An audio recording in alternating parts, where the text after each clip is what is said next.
Ini ngomong-ngomong mengejar pendidikan, ini menarik banget. Artinya saya ditekan bagaimana saya harus hidup sesuai jalan kedua orang tua saya, kemauan mereka. Masih kental antara kayak dua pilihan, ada laki-laki sama perempuan, otomatis yang akan diutamakan itu seorang laki-laki. Tapi kan itu tanggung jawab pemerintah juga, ini kepada pemerintah gitu kan. Uang beasiswa itu kan nggak terlalu besar ya kak? Iya nggak kak? Tapi itu dia sisihin buat beli buku. Halo guys, kembali lagi bersama kita di podcast Invite. Kita bikin Paham. edisi keberapa Mbak ini? 11. Oh, Udah 11, sudah 11. Kan baru-baru ini 21 April yang lalu kita baru banget memperingati Hari Kartini ya kan. Ini jadi topik yang cukup menarik gitu ya, untuk beberapa tahun terakhir tentang bagaimana kita membicarakan tentang emansipasi perempuan, ngomongin bagaimana pemberdayaan perempuan, kesetaraan gender, keadilan gender gitu lah ya. Dan yang sangat menarik adalah kita akan membincangkan itu bersama dengan teman kita dari Papua. Jauh kan? Jauh. Jauh. Nah, tapi kenapa harus Kak Neta? Kita nggak perlu buang-buang waktu lagi karena orangnya juga sudah ada di sini, sudah hadir. Mari kita persilahkan Kak Neta untuk memperkenalkan diri. Perkenalkan, nama saya Antoneta Merino, biasa dipanggil Neta. Saat ini kesibukan saya sedang magang di Dinas Koperasi dan UMKM Perdagangan Kota Surabaya di salah satu SWK di daerah Gubeng. Di sini saya magang selama 4 bulan. Jadi keseharian saya cuma seputar magang doang Kak sekarang. Mungkin Kak Neta tadi kan udah share tuh ya, sekarang karena lagi sibuk kuliah, lagi sibuk magang, berarti sedang tidak di Papua gitu. Tapi sebenarnya biasanya aktivitas kamu di Papua tuh ngapain sih gitu? Kamu sibuknya ngapain aja sih di Papua? Terus kayak mungkin boleh sharing juga karena kita melihat uh, Kak Neta ini punya latar belakang memiliki ketertarikan dengan isu pendidikan dan perempuan. Nah, sebenarnya seperti apa sih mungkin di lingkungan terdekat Kaneta atau di wilayah Kaneta? Mungkin boleh ceritain. Baik, aku mulai dari yang pertama ya, yang kondisi pendidikan di Papua itu seperti apa. Jadi pendidikan di Papua khususnya di daerah perkampungan atau daerah kampung, desa, itu di sananya walaupun fasilitas pendidikan yang diberikan oleh pemerintah sekarang sudah mulai masuk sampai ke daerah pelosok, tapi sayangnya di sana itu kurang tepat gitu Kak, karena fasilitasnya ada, gurunya yang tidak ada. Kenapa gurunya tidak ada? Yaitu fasilitas dari pemerintahnya itu memungkinkan untuk mereka tinggal di kampung, tapi rata-rata mereka adalah honorer, di mana gajinya itu masuk per 3 bulan. Sehingga banyak yang memutuskan untuk kembali ke daerah perkotaan dan mencari pekerjaan yang lebih daripada menjadi seorang guru. Dan itu imbasnya kepada anak-anak di sana, terutama di kampungku. Itu beberapa sekolah, ada 2, seperti SD dan SMP itu di dalam kampungku, tapi karena kekurangan guru, mereka harus pergi ke kampung di sebelahnya untuk bersekolah. Nah, itu mereka jalannya tuh berkilo-kilo selama 3 tahun, dan untuk melanjutkan ke tingkat SMA pun mereka sekolahnya jauh dari kampung lagi, sehingga mereka masih dengan berjalan kaki karena di sana untuk transportasi seperti taksi atau ojek itu tidak ada. Ojek itu pun itu masyarakat yang mempunyai motor, dan kalau bisa kita sewa ya bisa dikasih gitu kan. Itu di hampir di kepulauan yang aku tinggal seperti itu realitanya. Dan itu membuat banyak anak-anak di sana, apalagi terutama perempuan, mereka itu banyak yang tidak melanjutkan ke jenjang yang lebih tinggi karena itu. Mereka berpikir bahwa sampai SMA saja mereka sudah sangat capek, jalan berhari-hari, sehingga untuk melanjutkan tuh kayak sudah tidak punya harapan lagi. Jadi mereka banyak yang berhenti. Sehingga di daerah kepulauanku yang setiap tahun aku ke sana dan melihat sendiri untuk melanjutkan ke tingkat pendidikan itu 0,1 untuk mereka melanjutkan ke universitas. Terus yang menjadi ketertarikanku terhadap isu perempuan itu karena aku lihat realita yang terjadi di daerahku sendiri dan juga di tempat aku bersekolah. Kami perempuan itu masih punya uh, banyak ketimpangan yang tidak bisa disetarakan gitu kan. Jadi kita mempunyai peran ganda. Selain menjadi perempuan, kita juga harus mengambil peran yang harusnya bisa diimbangi oleh laki-laki. Contohnya seperti kalau membawa kayu bakar harus perempuan, pergi mencari nafkah harus perempuan, kayak pekerjaan rumah tuh semuanya harus perempuan, sehingga kita itu kehidupannya bakalan seputaran itu. Tidak ada pilihan lain. Nah, terus yang kedua, ketertarikanku terhadap isu pendidikan itu karena yang pertama itu yang perempuan. Karena aku melihat bahwa yang punya kesempatan besar untuk mengakses pendidikan yang lebih tinggi adalah laki-laki, sedangkan perempuan karena gendernya sebagai perempuan itu dibatasi. Contohnya seperti aku 2 bersaudara, ada laki-lakinya, pastinya orang tuaku bakalan memilih yang laki-laki untuk melanjutkan sekolah, dan aku sebagai perempuan akan tetap tinggal di rumah dan membantu membiayai ekonomi keluarga. Kalau sisi pribadi nih, kalau boleh nggak nih Kak Kaneta ceritain pengalaman pribadi Kaneta terkait perjalanan pendidikan Kaneta tuh seperti apa sih jatuh bangunnya gitu? Jadi aku itu kelas 1, kelas 2 waktu SD aku di kampung, tetapi karena itu Kak, kekurangan fasilitas dan juga tidak adanya guru, orang tuaku memilih untuk aku pindah ke kota. Aku ikut sama, di Papua disebutnya mama tua atau biasanya kita sebut bibi. Nah, aku pindah ke Manokwari, aku melanjutkan sekolahku kelas 2 sampai kelas 6 itu di Manokwari. SMP-nya aku melanjutkan juga di Manokwari, dan pada saat aku SMP itu aku harus sambil berjualan di pasar untuk mencari uang ojek namanya, untuk kayak uang transportasi ke sekolah, sehingga biasanya aku saat pulang sekolah aku harus lanjut untuk berjualan bersama mama tuaku ini. Nah, pas saat aku mau masuk ke SMA, di saat itu aku juga memegang jalur undangan untuk bisa masuk ke SMA itu. Tetapi sayangnya aku tidak mempunyai uang yang cukup untuk biaya pendaftaran. Sehingga aku berpikir bahwa kayaknya aku berhenti aja dulu 1 tahun baru aku lanjutkan. Tetapi puji Tuhannya aku mendapatkan informasi bahwa ini nih ada beasiswa ke daerah Banten, tapi itu dari kementerian yang bekerja sama dengan pemerintah provinsi. Sehingga di situ aku cuma tes, aku tidak mempunyai harapan besar di situ karena aku beranggapan kayak nggak mungkin aku bisa lolos. Tapi puji Tuhannya aku bisa lolos di situ. Terus sebelum aku melanjutkan ke Universitas Papua, sebenarnya aku juga pernah berkuliah di Universitas Diponegoro jurusan Perencanaan Wilayah dan Kota, tapi sayangnya di semester 4 saya harus keluar karena ada masalah tertentu. Tetapi di situ saya terus tidak lanjut kuliah, tapi saya bekerja di salah satu rumah dokter. Di saat saya bekerja mengasuh anaknya, itu ibunya bilang sama saya, "Dek, kamu masih muda, kamu harus sekolah, karena dengan kamu sekolah itu bisa merubah hidup kamu." Nah, dokter ini dia juga seorang perempuan, dan yang aku lihat dia itu ibu tunggal untuk anaknya. Sehingga saya bekerja di situ selama sebulan lebih, terus saya berhenti, dan di saat itu Unipa membuka pendaftaran. Tetapi di pikiran saya, jika saya masuk kuliah, tetapi tidak dengan beasiswa, saya akan keluar. Betul. Tapi puji Tuhannya itu pas tahun terakhir untuk angkatan 2019 mendapatkan beasiswa KIP. Sehingga di saat nama saya keluar di beasiswa KIP dan saya lolos di jurusan manajemen, saya tetap melanjutkan kuliah, tapi di saat saya melanjutkan kuliah itu saya harus sambil berjualan ikan. Itu ikannya dikirim sama bapak saya dari kampung ke kota untuk saya jual.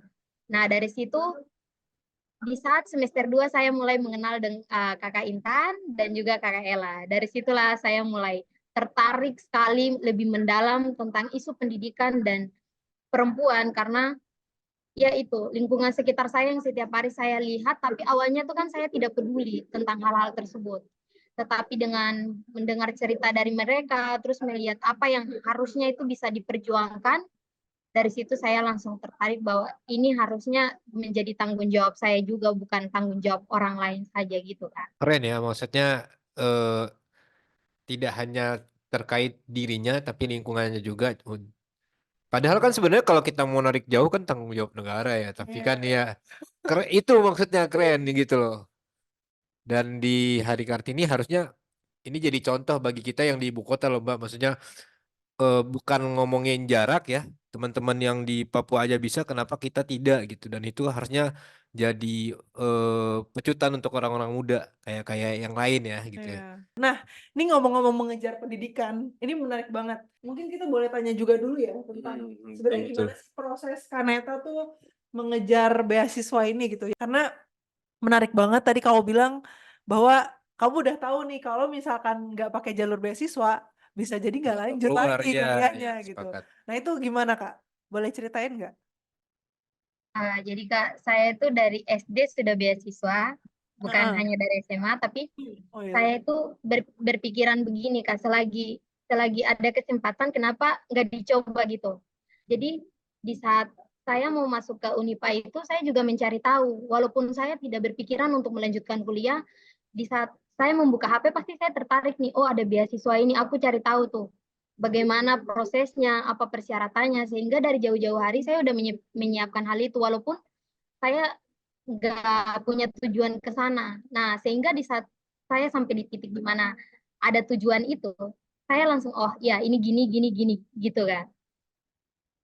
Oke, baik. Berarti sebenarnya juga harus ada kemauan dari kitanya juga ya untuk kayak ngejar beasiswa gitu. Karena tadi ya apa dengan segala keterbatasan yang kita punya ya mesti berpikir lebih kreatif lagi gitu untuk bisa menembus batasan itu gitu. Oke, kemudian nah Kak, tapi dalam perjalanannya, dalam proses kamu mengejar pendidikan ini tentu pasti kan ada tantangan ya. Tantangan apa aja sih yang kayak secara pribadi ya, secara personal ini kamu alami gitu? Apalagi kalau kita perempuan kan pasti Heeh, punya, oh ini perempuan batasan, didiskriminasi dan segala betul. macam, Mbak. Batasan-batasan apa gitu yang kamu hadapi, terus kayak ya diskriminasi lah ya, terus kayak apalagi kamu tinggal di Patriarki. lingkungan yang mungkin kental akan adat dan lain-lain. Nah, itu boleh kamu sharing, Kak?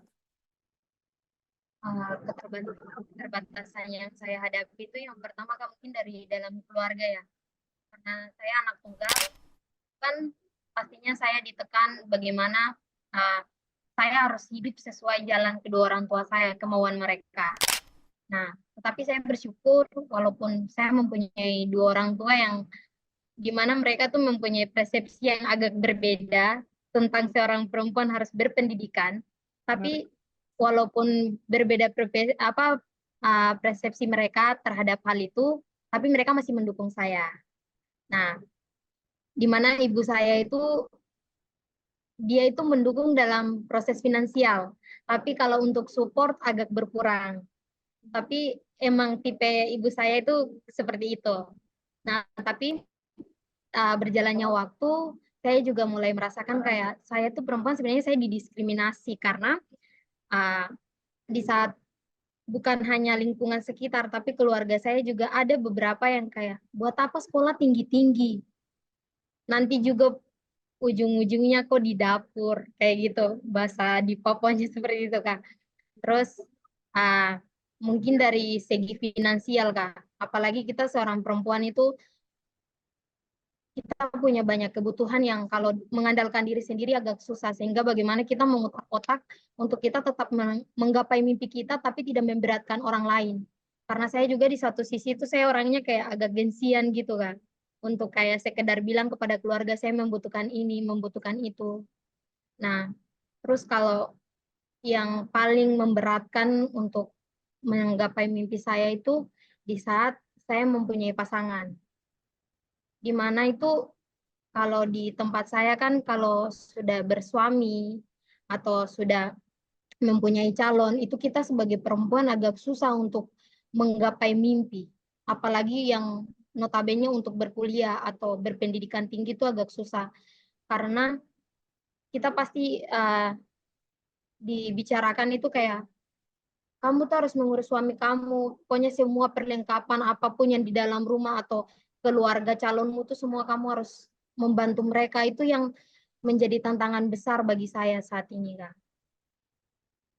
Tetapi saya tidak terlalu memikirkan tantangan-tantangan tersebut karena saya mempunyai motivasi yang sangat besar bahwa walaupun saya seorang perempuan dengan batasan-batasan tersebut, saya bisa menggapai semuanya. Mantap sekali. Mantap sekali. Mantap, mantap, mantap. Kan tadi ini ya Kak Neta sempat nyampein kalau uh, Kaneta tuh dapat dari dua support system yang ada nih, ibu dan bapak, itu cara ininya beda, pendekatannya beda gitu, mensupportnya. Eee, nah tapi tadi kamu baru spill-nya tentang mama kamu. Katanya kalau mama kamu kan support secara finansial, tapi ada support yang nggak didukung gitu. Ya. Gimana ya Mas ya? Emancipate-nya. Cuman ada hal yang tidak didukung gitu sama mamamu. Cuman, nah dari sisi ayahmu tadi kamu belum nge-spill. Nah Iya. kalau ayahmu nih gimana nih gitu? Supportnya seperti apa? Support-nya seperti Gitu. apa gitu dari orang tua? Coba. Ya, jadi antara ayah dan ibuku ini agak berbeda, di mana ayahku kan orangnya humoris. Jadi dia itu gampang untuk saya dekat dengan dia. Nah, di mana ayah saya ini segala hal yang berhubungan dengan pendidikan, dia itu mensupport saya. Maunya supportnya tuh dalam bentuk kayak motivasi dan semangat kalau ayah. Nah, dia tuh kayak tidak apa-apa, nanti bisa coba yang lain lagi, tidak apa-apa bisa ini, bisa itu. Nah, kalau ibu saya dia itu cuma menggunakan kayak ini ada uang untuk kamu. Tapi kayak ya sudah kalau gagal ya sudah gitu kayak nggak dimotivasi untuk lanjut gitu.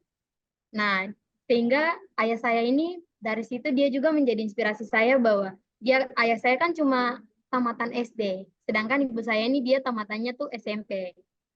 Tapi ayah saya itu yang saya bersyukur di saat saya mengajak dia untuk kayak ayo bapak kita membantu anak-anak ini untuk bisa membaca, menulis karena ayah saya juga ternyata dia itu mengamati lingkungan tempat kampung saya di mana saya berasal. Kalau banyak anak-anak yang SMP SMA tidak tahu membaca. Sehingga dari situ ayah saya berkomitmen dengan saya untuk kita membantu anak-anak di kampung saya untuk bisa belajar membaca, menulis, menghitung.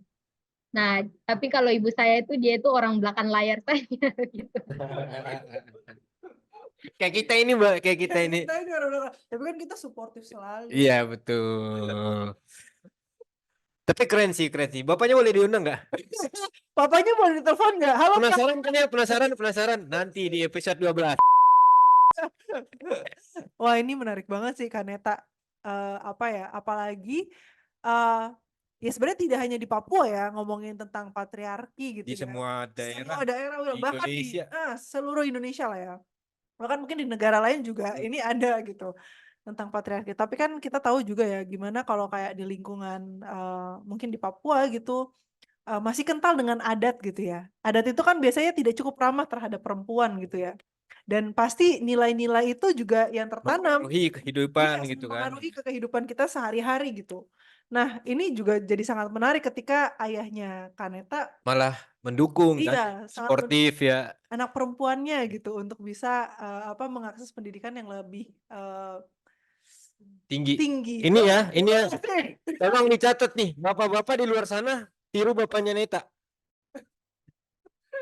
Bener kan? Aku sepakat banget, makanya menarik.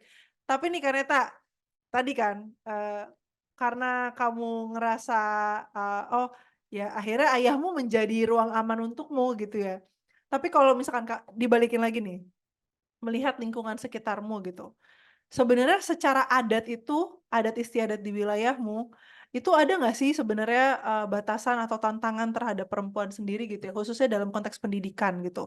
Dan apakah ayahmu ditantang oleh orang-orang di Masyarakat lingkungan, ya di masyarakat lingkungan di ya. lingkungan? Nah itu gimana Kak? Boleh cerita? Iya Kak, jadi kalau di daerahku yang aku lihat sendiri, kita di sana kan ada adat di mana itu kan biasanya tuh dibilang di Minang.